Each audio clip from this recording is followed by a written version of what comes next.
Gracias por continuar con nosotros. Estamos en el día ya 21 de enero de 2021.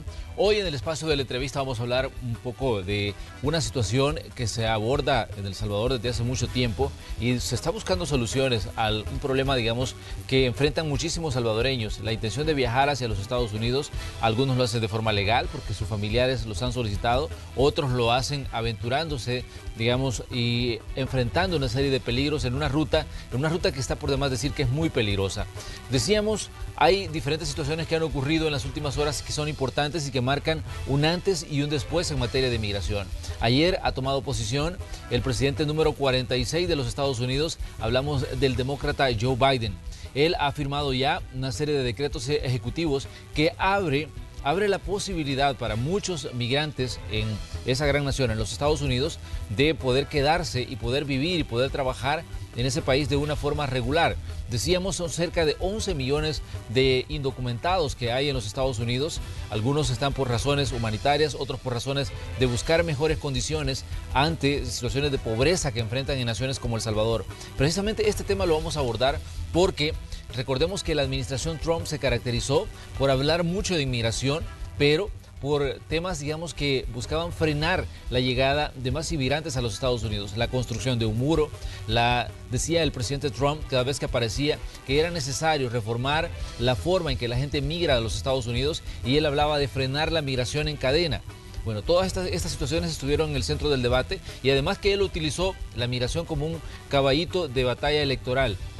Ha pasado el tiempo, la administración Trump ha terminado, entra una nueva administración.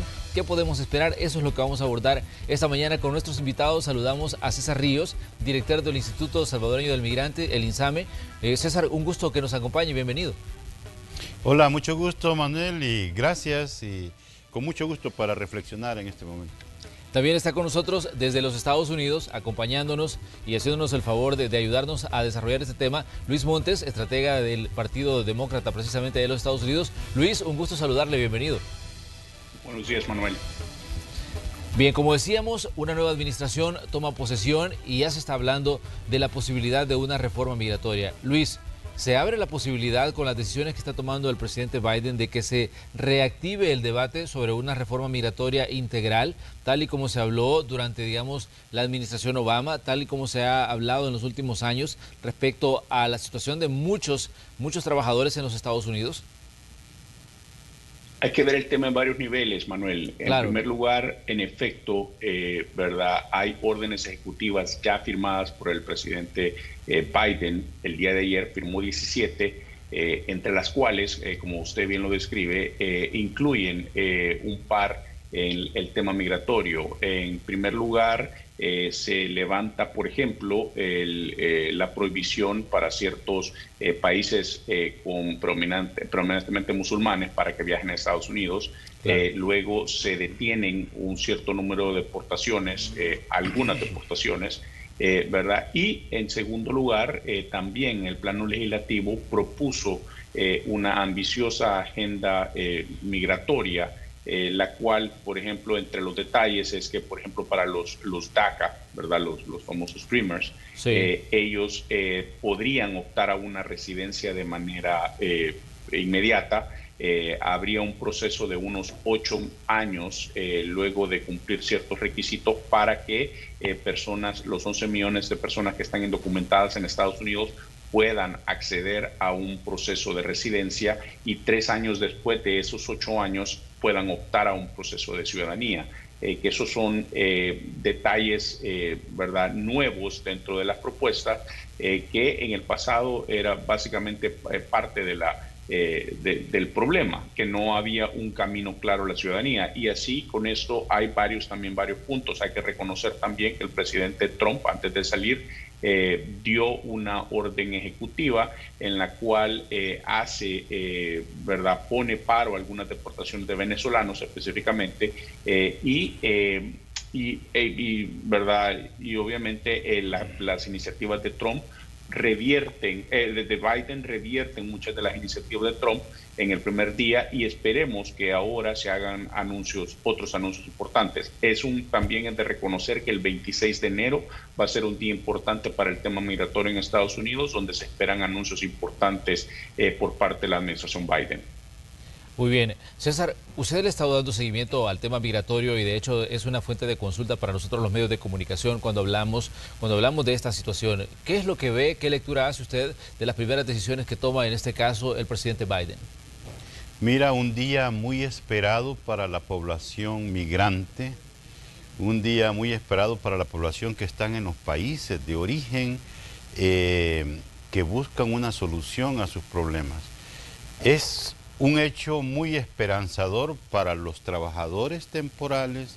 Hay mucha esperanza para aquellos trabajadores indocumentados que están en Estados Unidos, aquellos que están en amenaza de deportación, aquellas poblaciones como las que acabamos de ver aquí en Centroamérica, que habría que aclarar muy bien hasta dónde llegan y los alcances que tienen las políticas que puede ejecutar la nueva administración en Estados Unidos.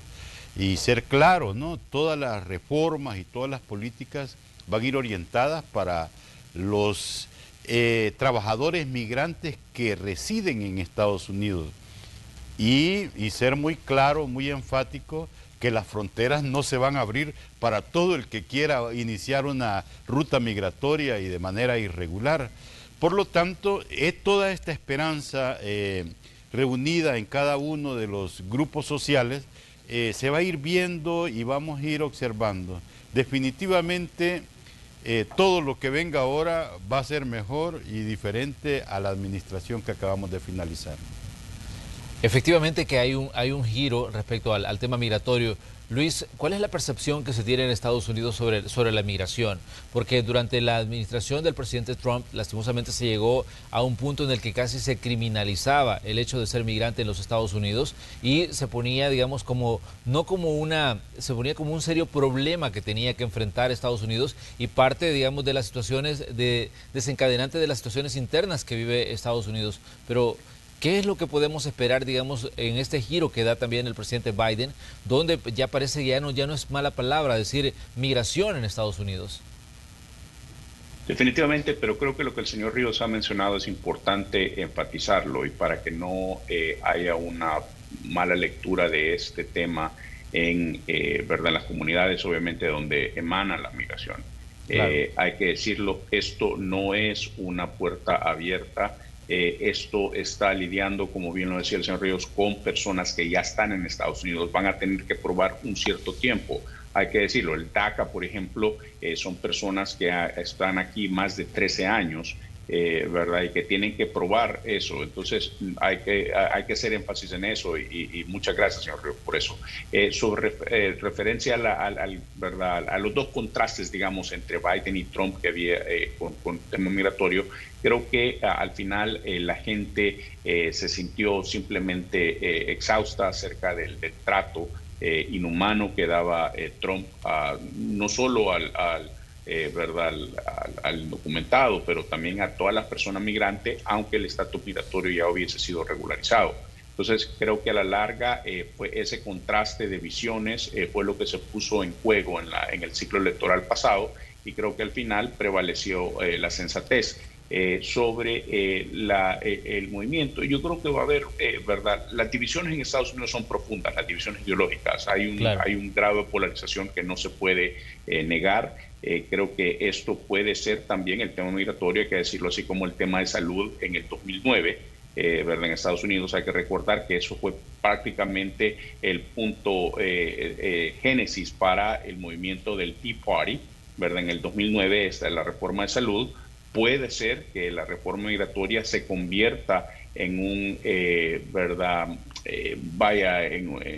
un grito de guerra para muchas de las facciones conservadoras dentro del Partido Republicano y que aprovechen y que logren movilizar a cierta gente que siente que este tema migratorio desplaza socialmente, ¿verdad? a un segmento de la comunidad. Y ese es el segmento de la comunidad básicamente al que Trump apela.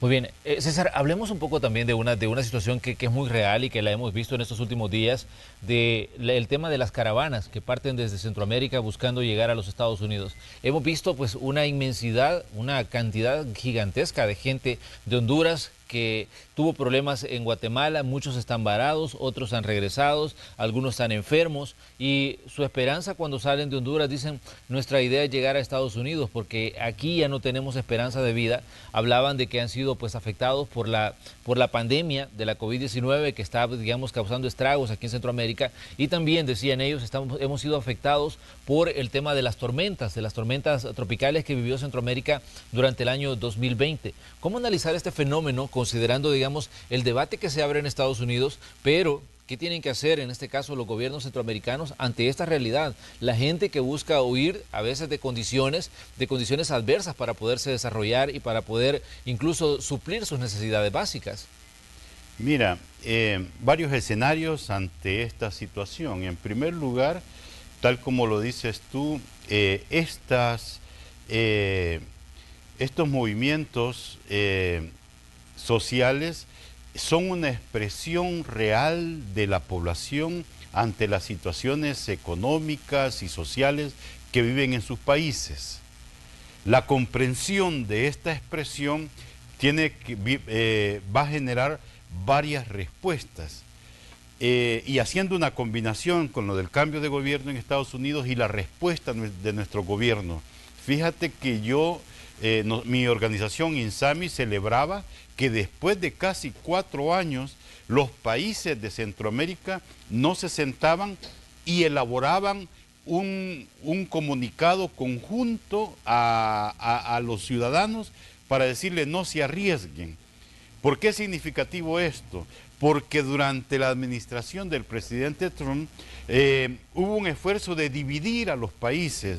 El presidente Trump hizo acuerdos con Honduras, acuerdos con Guatemala, acuerdos con El Salvador, de manera bilateral, y rompió toda esa integración centroamericana. Por lo tanto, ese comunicado conjunto, al final de un periodo electoral, pareciera ser como si ya se están liberando de aquellas ataduras que presionaba ante una política exterior impuesta por Estados Unidos ante esto. Por lo tanto, otro elemento importante es cuando se cierran los mecanismos de solicitud de asilo de mucha población que está sufriendo en sus países y le cierran ese mecanismo, tienen que buscar una movilidad masiva ante esto. Creo que esto demanda uno de los mayores retos para el presidente Biden, para ver cómo aborda esto.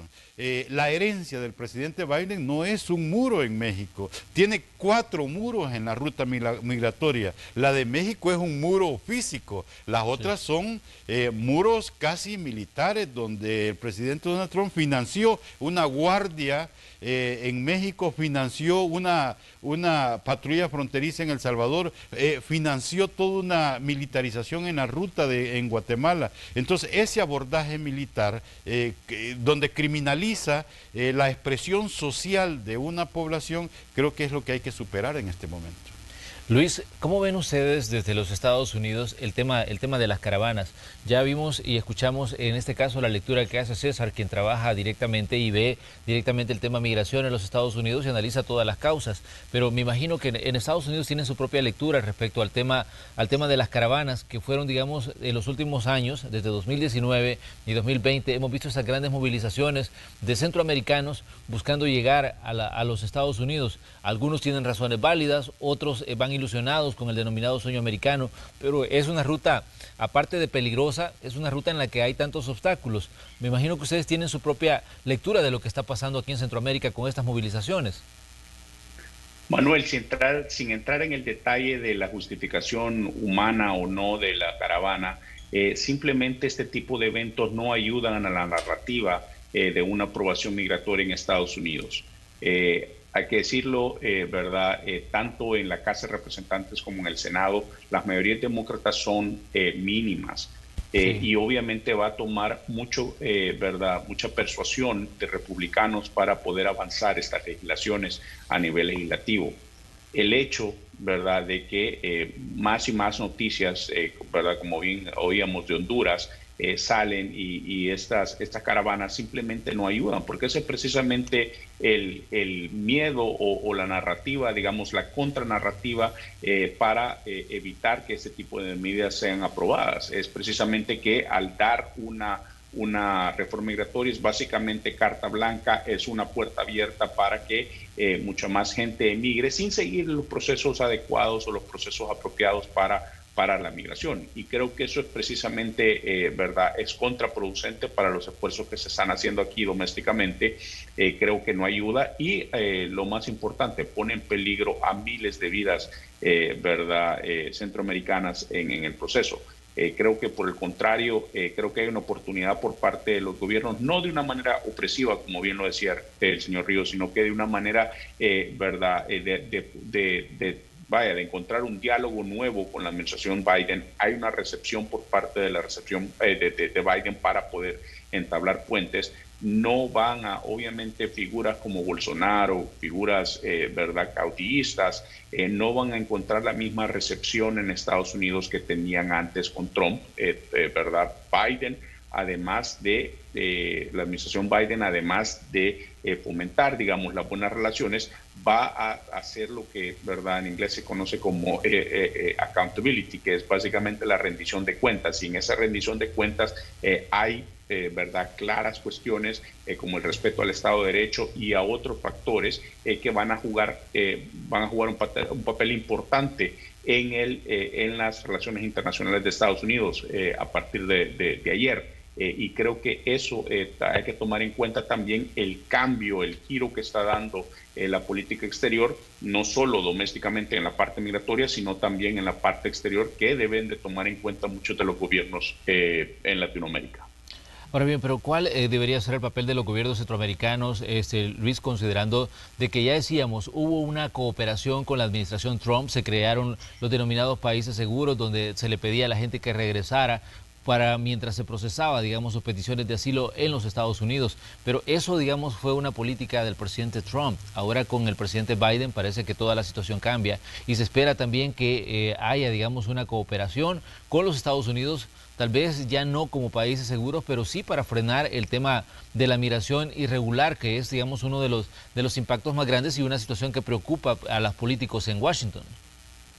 Yo creo que la política más importante o más efectiva que puede realizar Estados Unidos en términos migratorio es justamente en los países centroamericanos, pero para eso tienen que tener un buen receptor Estados Unidos. En el pasado se han intentado esfuerzos para invertir en países centroamericanos para poder prevenir la migración. Y creo que ese tipo de discusión es el que puede estar ahora en la mesa. No es tanto la cuestión, obviamente va a haber un componente ¿verdad?, de enforcement, de ley, ¿verdad?, de tratar de mantener ese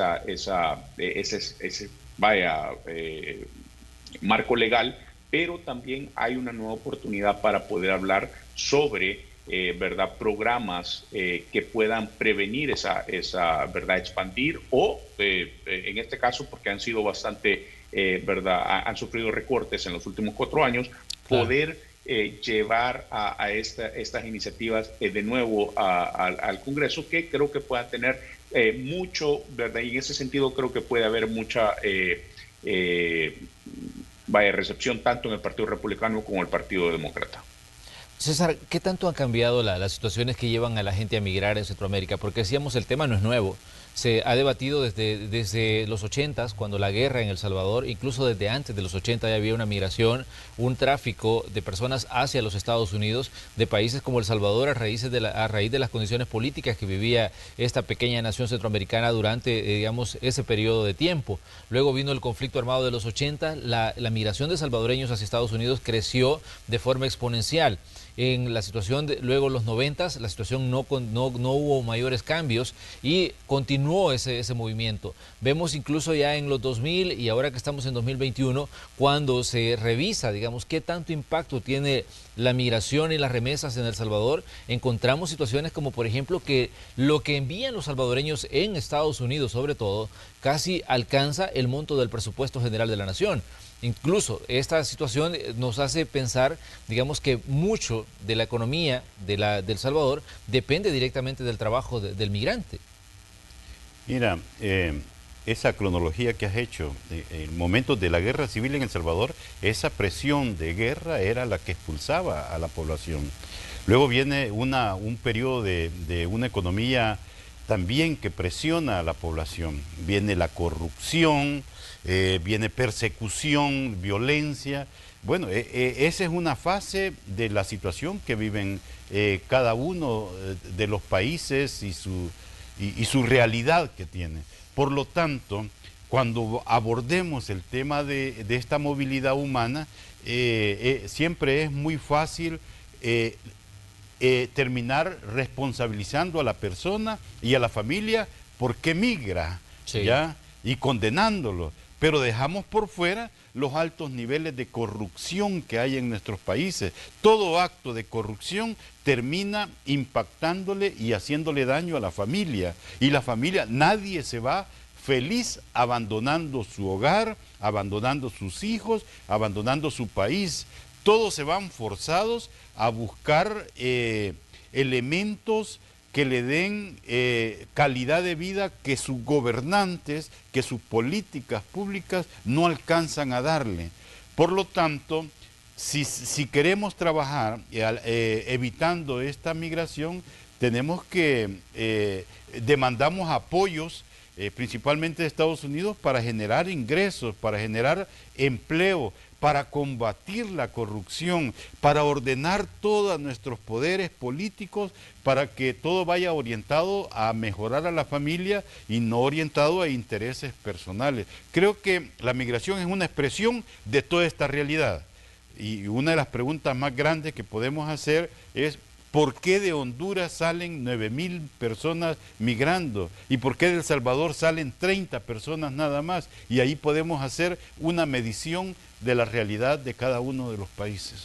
Porque durante mucho tiempo se dijo, César, de que Centroamérica, los países centroamericanos, prácticamente había una migración porque eran los mismos países los que estaban expulsando a la gente y los estaban enviando, digamos, por las mismas condiciones en las que se vive acá, los estaban enviando a cruzar y arriesgar la vida de la forma en que lo hacen, ya sea cruzando un río, ya sea enfrentando las bandas de narcotraficantes en la ruta que pasan por Guatemala y por México, enfrentando una cantidad de peligros por las mismas condiciones que nunca han cambiado. Las bases estructurales de la migración continúan siendo las mismas. Es uno de los puntos que se ha señalado. La pobreza, la exclusión han sido, digamos, como los detonantes para ese movimiento de personas hacia los Estados Unidos. Sí, y todavía se les detiene de manera militar.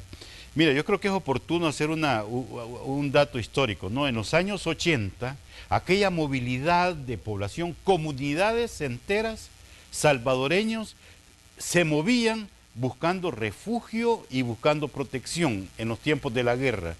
Honduras abre su territorio y designa programas y recursos para proteger a esta población. El Salvador tiene una deuda histórica con Nicaragua porque le abrió el país, le abrió las fronteras para proteger y refugiar a las poblaciones que se movían en ese momento. La diferencia es que en los años 80 no hablábamos de migración, hablábamos de protección de la persona y no hablábamos de leyes migratorias. Hoy, cada persona que se mueve, cada persona que busca protección y refugio, lo primero que sacan los países son leyes migratorias.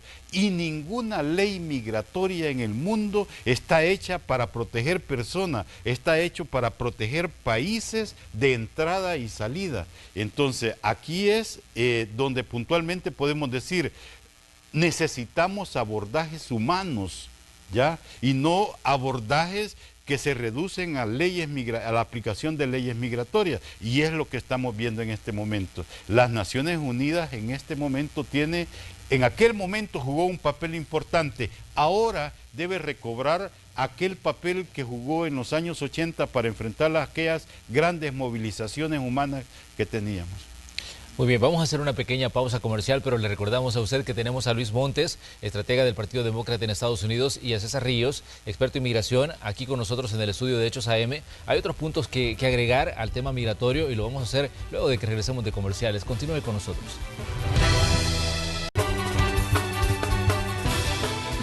Hoy es 21 de enero de 2021. En el espacio de la entrevista de Hechos AM tenemos a dos invitados. Tenemos a Luis Montes, estratega del Partido Demócrata en los Estados Unidos, quien nos acompaña precisamente desde esta nación. Y aquí con nosotros en el estudio está César Ríos, que es el director del Instituto Salvadoreño del Migrante del INSAMI. Y estamos hablando de esos movimientos que se dan de ciudadanos de Centroamérica hacia los Estados Unidos, y un tema que ha abierto pues intensos debates tanto aquí en la región como en Washington, donde se hace la política en los Estados Unidos. Durante muchísimo tiempo se ha mencionado de que uno de los peligros de la migración hacia los Estados Unidos es que los trabajadores centroamericanos podrían haber dejado sin empleo o le podrían quitar el empleo a los estadounidenses.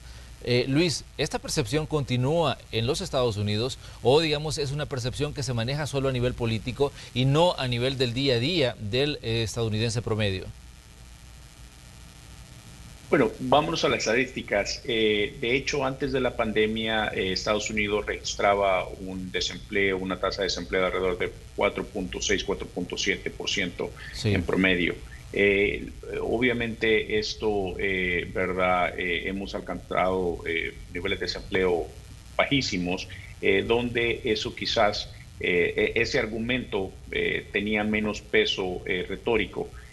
¿Verdad? Porque obviamente la gente estaba básicamente empleada. Ahora, con este tema de la pandemia, obviamente el desempleo a nivel nacional se ha incrementado 2 puntos. Muchas veces estos niveles son mucho más altos en zonas urbanas o en zonas, ¿verdad? Donde, ¿verdad?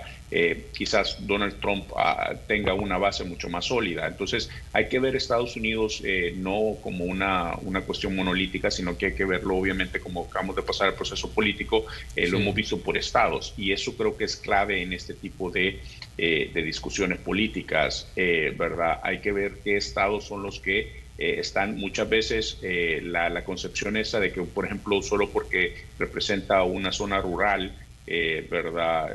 Hay estados como Idaho, Montana y todos esos en el oeste de Estados Unidos no necesariamente están opuestos al tema migratorio, y la razón es porque muchas de los ¿verdad? De las personas, digamos, de los residentes de ese estado, muchos de ellos granjeros y todo eso,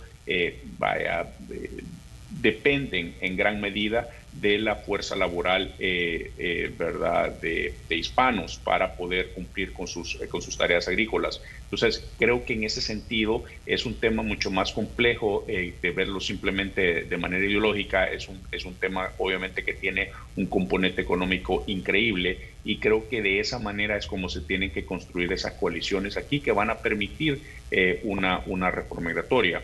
¿Verdad? Hemos visto ya unos buenos signos por parte de la Cámara de Comercio a nivel nacional de Estados Unidos, donde ellos han recibido con buenos ojos o han recibido de buena manera esta propuesta migratoria.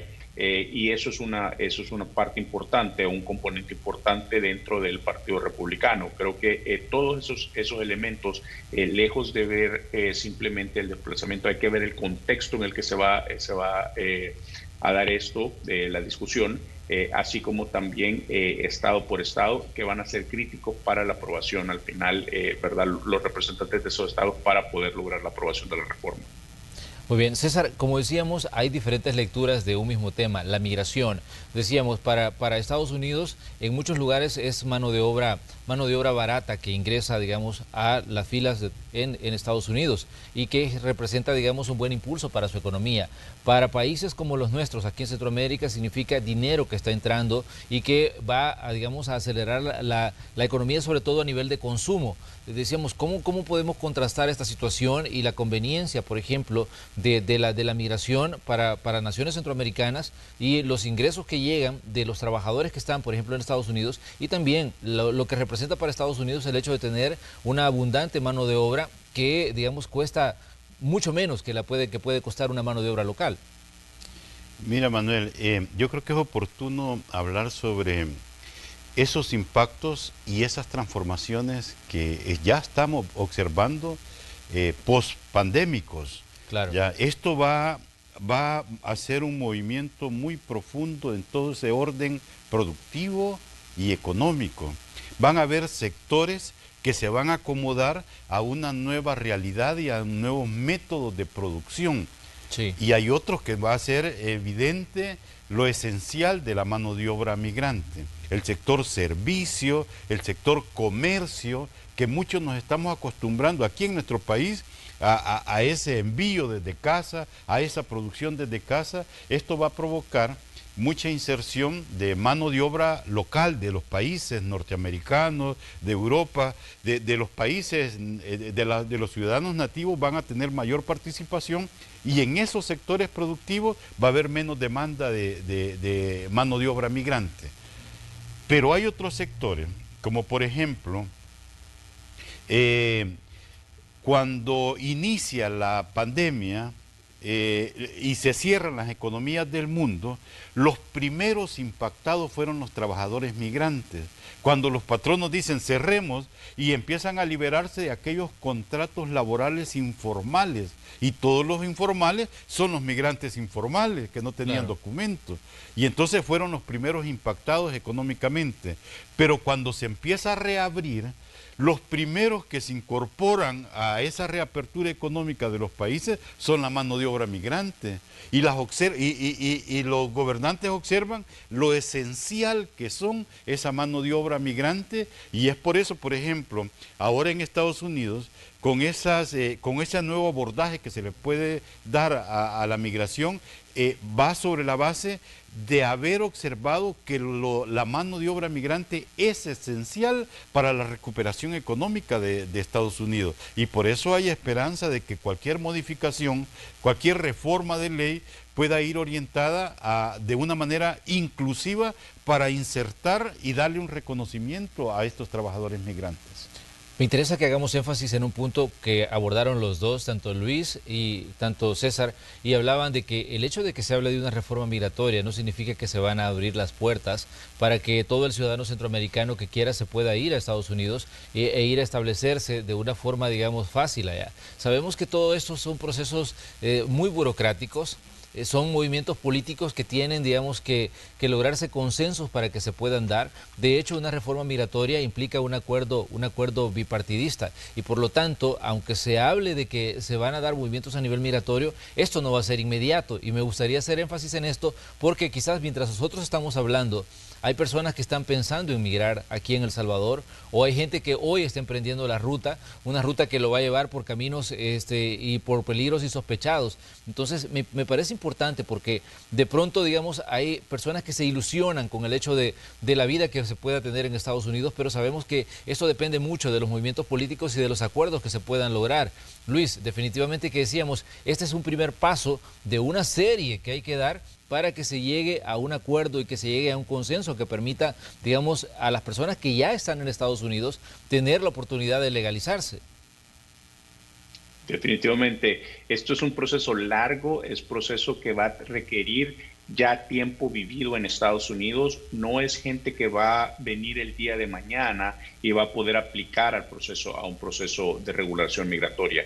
Creo que eso hay que, es importante, Manuel, recalcarlo. Sí. Y creo que no hay que venderle, como responsablemente lo estás haciendo. Creo que hay que dejarle saber a la gente que esto no va a ser un proceso, y no es un proceso que va a pasar de la noche a la mañana. Esto es un proceso largo. Es muy probable que aquí vamos a estar hablando probablemente a inicios del próximo año sobre este mismo tema. Es un tema nuevamente, en el Senado hay 50 republicanos, 50 demócratas, el cual, los demócratas han tomado el control por el voto de desempate de la vicepresidenta. Sí. Entonces, no es un tema fácil, hay que convencer a un gran número de republicanos todavía en el Senado. Hay que convencer, en la casa se tiene son números más favorables, pero aún así es básicamente, de los 218 votos necesarios se tienen 222, o sea que perder 4 demócratas en la Casa de Representantes básicamente pone en peligro, y es muy probable que eso suceda porque no todos provienen de distritos como por ejemplo el de Alexandria Ocasio-Cortez, donde es muy liberal, sino Sí. que estos son distritos donde son, ¿verdad? Distritos morados, como se conocen en Estados Unidos, que básicamente que de la noche a la mañana pueden votar por un republicano, así como votan por un demócrata. Y creo que todos esos factores son importantes, pero lo más importante, Manuel, para la comunidad, para la población en Centroamérica, es, creo, hacer el énfasis que esto no es una política de puertas abiertas. Es irresponsable pensar, ¿verdad? Y es poner en peligro la misma vida, pensar en migrar bajo estas condiciones. Exactamente. Y César, ustedes tienen ya mucho tiempo trabajando como INSAMI en ver el problema de la migración. Yo creo que es importante señalarle y hacerle, digamos, ver a las personas que nos sintonizan esta mañana de los peligros que representa migrar en estos tiempos, en 2021. No solo por el hecho de que hay una pandemia que está golpeando a países como Guatemala, a países como México e incluso al mismo Estados Unidos, sino también por los peligros que se ciernen sobre las personas que emprenden esa ruta. Peligros de que pueden incluso morir en el camino. Lo que ha pasado, digamos, con situaciones como aquellos 72 migrantes que fueron masacrados en México y que mucha gente los reconoció por la ropa que portaban cuando las imágenes se hicieron públicas a través de los medios informativos. Creo que una persona, antes de decir me voy a Estados Unidos y me voy a ir por, digamos, de forma ilegal, tiene que sopesar todo esto que implica, pues, emprender ese viaje que le puede costar en determinado momento hasta la vida. Mira, voy a contestar al revés, ¿no? Desde Estados Unidos para acá. Claro. Aquellos que pensaban, los que pensábamos y hemos siempre tenido la esperanza en el sueño americano, que al llegar a Estados Unidos vamos a tener todo un paraíso de posibilidades de empleo y de ingresos, creo que hay que pensarlo muy bien, porque Estados Unidos ya no es aquel país de los años 80 o 70 que llegabas y podrías tener 3 trabajos y podría generar mucho ingreso, o observábamos a aquel pariente que venía de Estados Unidos y que venía con mucho dinero a gastar. Eso ya no se encuentra en Estados Unidos. Por lo tanto, pensemos bien en ese paraíso que nos han vendido, esperanzador de que al llegar a Estados Unidos todo se va a transformar. No lo es. Y en segundo lugar, las fronteras en nuestros en la ruta migratoria ya no están hechas para parar personas, ya están acondicionadas para parar virus también. Por lo tanto, el paso libre y de manera irregular ya no es viable y los peligros aumentan. Por lo tanto, en este momento, iniciar una ruta o tomar en serio aquella promesa que te está haciendo alguna persona de que ahora es más fácil ponerte en Estados Unidos y pasar todas las fronteras de manera más ágil, eso no es real. Un llamado un poco, sabes que El Salvador está liderando en la región un programa de migración laboral o migración ordenada, claro, que lo está liderando el ministro de Trabajo junto con el vicepresidente de El Salvador. Creo que esas se van colocando como las opciones de manera ordenada donde podemos ir. Han hecho un llamado para que todos los jóvenes y trabajadores que están interesados en poner a disposición sus especialidades laborales se acerquen al Ministerio de Trabajo. Y ojalá que nuestro país y nuestras autoridades tengan una visión que no sea solo para el norte, que tienen una visión transatlántica. Europa está demandando, mira, cuando en medio de la pandemia, Francia, Italia, España estaba demandando mano de obra para la recolección de todas sus siembras y necesitaba trabajadores migrantes. Entonces, ¿cómo identificar aquellas demandas de mano de obra en todo el mundo? Y cómo lo que tenemos aquí en nuestro país es muchos trabajadores, mucha mano de obra. Entonces, claro, ¿cómo hacer para empatar eso, los que demandan y nosotros los que ofrecemos mano de obra? Creo que ahí está una responsabilidad de política pública. Y ahí va, te menciono rápidamente en Comigrante, porque INSAMI forma parte del Consejo Nacional para las Migraciones, Comigrante. Estamos discutiendo reformas a la ley de protección de las personas migrantes y su familia, donde estamos tratando de insertar y de colocar ese tema de migración ordenada como elemento prioritario en todo este proceso migratorio. Muy bien, como decíamos, hay diferentes aristas, diferentes elementos que poner sobre la mesa a la hora que se habla de migración. Pero ya ahora que se está diciendo que se está abriendo la posibilidad de legalizar a mucha gente, ¿dónde queda la gente que ha estado trabajando y viviendo en Estados Unidos bajo el estatus de protección temporal? En el caso de El Salvador sabemos que son miles los que se beneficiaron con el TPS y que ha sido centro de debate y que se ha venido prolongando desde el año 2001 cuando se creó. Recordemos que las condiciones que llevaron a que se diera y que se abriera la posibilidad de un TPS para El Salvador fueron los terremotos del año 2001 que causaron mucha devastación. Luis, estas personas se podría decir que tienen más oportunidad ya de tener, digamos, una residencia en los Estados Unidos por haber trabajado bajo un programa y por haber estado pagando impuestos y generando, digamos, ingresos para la economía de Estados Unidos. Definitivamente creo que va a haber un programa especial para este tipo ¿verdad? De personas que han gozado de ese beneficio migratorio. Hay que recordar lo que por este momento está en limbo, ¿verdad? Sí. Precisamente el TPS. Se espera anuncios importantes en los próximos días por parte de la administración Biden con respecto a eso. También, por otro lado, hay que decirlo, estas son personas que ya, ¿verdad? Alrededor de 200,000 o más personas que han gozado de este beneficio, ¿verdad? Han pasado, ¿verdad? Una y otra vez cada 18 meses, básicamente poniendo biométricos, ¿verdad? Dando, ¿verdad? Todos los detalles de ubicación y todo eso. Entonces, ya ha habido básicamente un récord de no solo biométricos, sino también de impuestos, que es importante, ¿verdad? Que aquí mucha de la reforma del lenguaje de la reforma migratoria hace mucho énfasis en el pago de impuestos. Claro. Y creo que en ese sentido, ¿verdad? Hay un récord ya por parte de los tepecianos aquí en Estados Unidos para que puedan ellos, ¿verdad? Mostrar, ¿verdad? Cuando sea tiempo, para poder dar ese paso. Creo que va a ser, sí, ¿verdad? Todo indica que sería similar al proceso que serían los Dreamers, ¿verdad? Los DACA, ¿verdad? Para poder acceder a una residencia permanente, de manera expedita, a diferencia de el otro proceso que va a tomar mucho más tiempo para poder lograrlo. No obstante, hay que dejarlo claro para no levantar falsas expectativas. Claro. Los detalles no están finalizados. Creo que va a ser importante estar atento a esto y lo más importante, estar listo para muchas de las personas que todavía gozan de ese beneficio, que se mantengan, que sigan, especialmente ahora que, ¿verdad? Que se aproxima ya en la primavera, ¿verdad?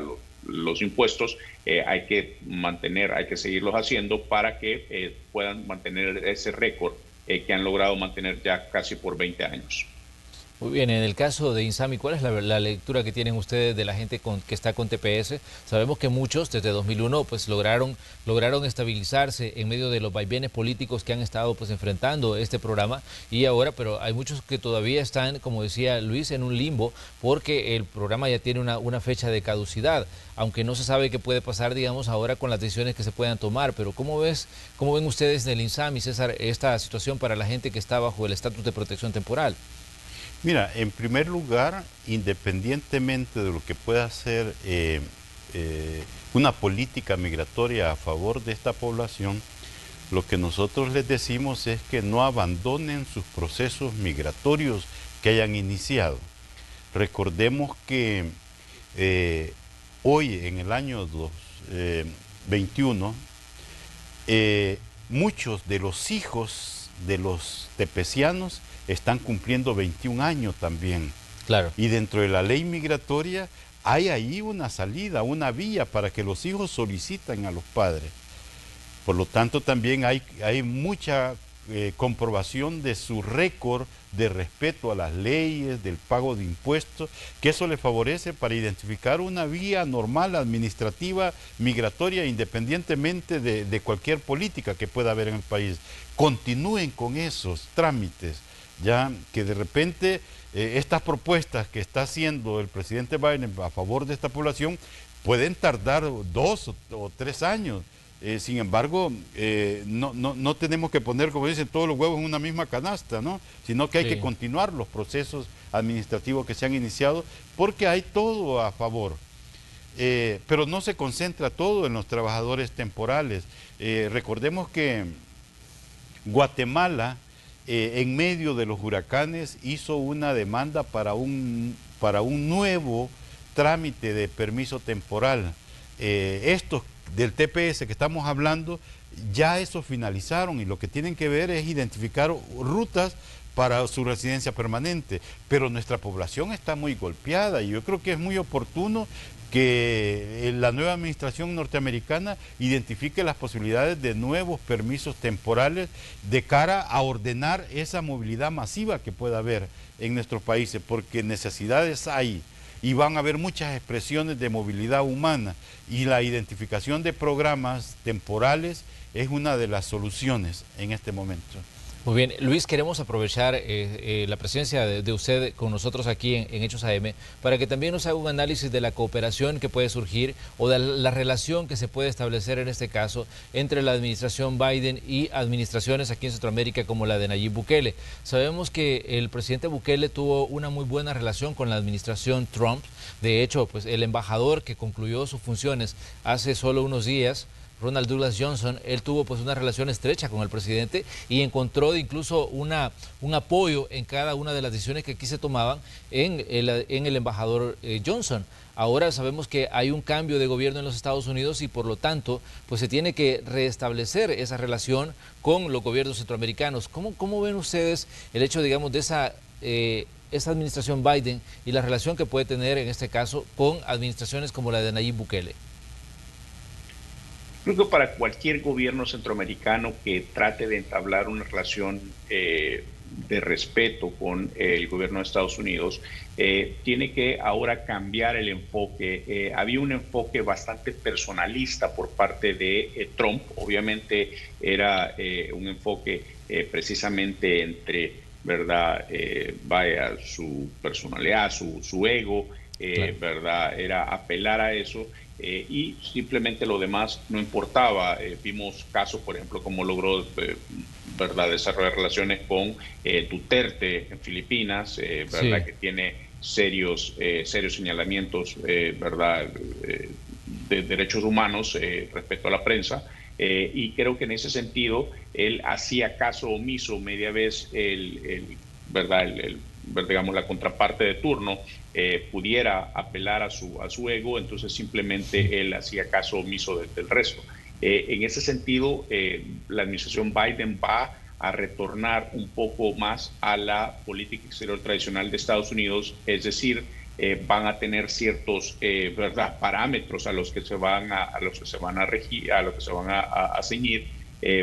Obviamente se va a dar ¿verdad? Una cuestión, es un acercamiento mucho más comprensivo, es decir, que van a tomar mucho más elementos ¿verdad? necesarios. No va a ser ese tipo de relaciones de básicamente, como bien lo mencionaba anteriormente, lograr a través de políticas insensatas de migración, lograr algún favor político. Creo que eso sí va a cambiar. Creo que vamos a oír desde Washington hacer mucho más énfasis en el respeto ¿verdad? a las tradiciones democráticas, que no hemos oído mucho. Probablemente va a haber un poco más de atención al área, a la región. Esto no se promete porque obviamente es verdad el tema de pandemia aquí en Estados Unidos. Creo que va a tomar verdad va a seguir siendo el número uno, y media vez aparte, a menos que sea una crisis migratoria, creo que verdad lastimosamente Centroamérica no va a estar en el centro de la agenda. Claro. Pero creo que hay maneras, ¿verdad?, como las capitales centroamericanas pueden reenfocar su relación con la nueva administración, y creo que eso va a pasar, ¿verdad?, en saber hacer la lectura debida de que esto ya no va a ser un personalismo más por parte de Trump, sino que va a ser, ¿verdad?, se va a ceñir a una política exterior más tradicional. Muy bien, Luis, le queremos agradecer que nos haya cedido parte de su tiempo en esta mañana de jueves para acompañarnos y poder desarrollar ese tema. Gracias, Luis Montes, estratega del Partido Demócrata allá en los Estados Unidos. Gracias por acompañarnos. Muchísimas gracias, Manuel. También agradecemos a César Ríos del INSAMI por estar con nosotros esta mañana. César, como siempre, pues un placer saludarle y un placer contar con sus aportes. Gracias, Manuel, un fuerte abrazo. Luis Montes, hasta allá, hasta el norte, con ese frío que tiene, ¿no? Así es que mucho gusto y aquí estamos siempre, Manuel, con mucho gusto. Muy bien, les agradecemos a ambos que nos hayan acompañado y esperemos que ustedes hayan, digamos, tenido un panorama diferente respecto al tema migratorio y el debate que se está abriendo con la llegada a la Casa Blanca del presidente número 46 de los Estados Unidos. Hablamos de Joe Biden y la primera mujer que ahora ostenta el cargo de vicepresidenta, que es Kamala Harris, que también abre una brecha importante en cuanto, digamos, a los espacios políticos que ocupan las mujeres no solo en Estados Unidos, sino a nivel global. Así cerramos nosotros el espacio de la entrevista correspondiente a este día. Vamos a ir a una pausa y cuando regresemos tenemos más de Noticiero Hechos.